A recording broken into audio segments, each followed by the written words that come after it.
একটা সময় ছিল যখন হাজার ওয়াটের বাতির নিচেই কেটে যেত জীবনের বেশিরভাগ সময়। তবে সেটি কখনো পেশা হয়ে উঠতে পারেনি মডেল সুমাইয়া চৌধুরীর জন্য। তাই টিভি আর অনলাইন বিজ্ঞাপন দুনিয়া ছেড়ে চেষ্টা করছেন উদ্যোক্তা হবার। দিলেন খাবারের দোকান। তবে হুট করেই যে রেস্তোরাঁ খুলে বসেছেন তেমন নয়। ছোটবেলা থেকেই সুমাইয়ার ইচ্ছা ছিল অভিনয় করার পাশাপাশি ভালো রাঁধুনি হবার। অভিনয়ের ইচ্ছে পূরণের পর উত্তরার দিয়াবাড়িতে নিউ বউবাজারে খুলেছেন খাবারের দোকান।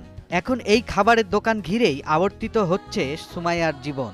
আমি মিডিয়াতে ATN বাংলা প্রোগ্রাম প্রেজেন্টার ছিলাম, বিজ্ঞাপন করেছি, কিছু short film, music video, short নাটক, এগুলো কাজ করেছি, পেজেও কাজ করেছি। ঢাকায় চলে আসছি ইন্টার কমপ্লিট করার পরে। আমি ঢাকায় আসছি 2019-এর মাঝখান, মানে 20-এর শুরু থেকে আমি মিডিয়াতে, আমি টানা 3-4 বছর মিডিয়াতে আছি। আমি বিভিন্ন পেজে, বিভিন্ন শর্ট ফিল্ম, বিভিন্ন নাটক, সিঙ্গেল নাটক, তারপর বিজ্ঞাপনে কাজ করেছি আমি।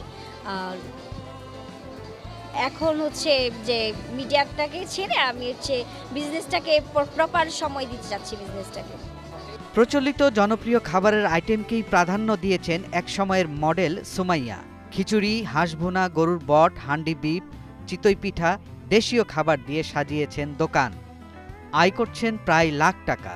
আসলে মানুষের তো একটা শখ থাকে, তো আমার ছোটবেলা থেকে এই বিজনেসটাও, মানে মিডিয়ার তো একটা শখ ছিল, মিডিয়ার পাশাপাশি আমার এইটাও একটা শখ ছিল। বাট মিডিয়াতে তো আমি কম বেশি সাকসেস, যতটুকু হোক শখ পূরণ হয়েছে। বাট আমি এখন মিডিয়াকে ছেড়ে প্রপারলি আমি বিজনেসে আমার মনোযোগ দিতে চাচ্ছিলাম। আমার এই জায়গায় খাবার আছে, দেশি হাঁসের মাংস হবে, দেশি হাঁসের চুইজাল হবে, গরুর বট হবে, গরুর হান্ডি বিফ হবে, বোনা খিচুড়ি হবে, চালের রুটি, ছিটা রুটি, চাপটি হবে, ভর্তা হবে। এমনিতেই প্রতিদিন উত্তরার দিয়াবাড়িতে নিউ বউবাজারে খাবারের দোকানগুলোতে ভিড় করেন ভোজন রসিকরা। তবে সুমাইয়ার রান্নাঘরে খেতে আসা ভোজন রসিকরা তার প্রশংসা করার সাথে সাথে বলছেন, নারীরা এখন আর পিছিয়ে নেই, তারা সমানভাবে সমাজের উন্নয়নে কাজ করে যাচ্ছে। একটা খুব বেটার দিক সেটা হলো মেয়েদেরকে অবশ্যই স্বাবলম্বী হতে হবে। এখনকার যুগের জন্য ছেলেদের পাশাপাশি না, সামনে চলতে হবে। তো সেক্ষেত্রে এটা একটা ভালো দিক আমার মতে। সুমাইয়া রান্নাঘরের খাবার খুবই অসাধারণ। ওর খাবার এর আগেও আমরা একদিন খেয়েছি। আমরা মাঝে মাঝে ফ্রেন্ড সার্কেল নিয়ে ওর এইখানে আসি। আমরা বিশেষ করে রাজহাঁসটা খাই। রাজহাঁসের মাংসটা ও খুব ভালোভাবে রান্না করে।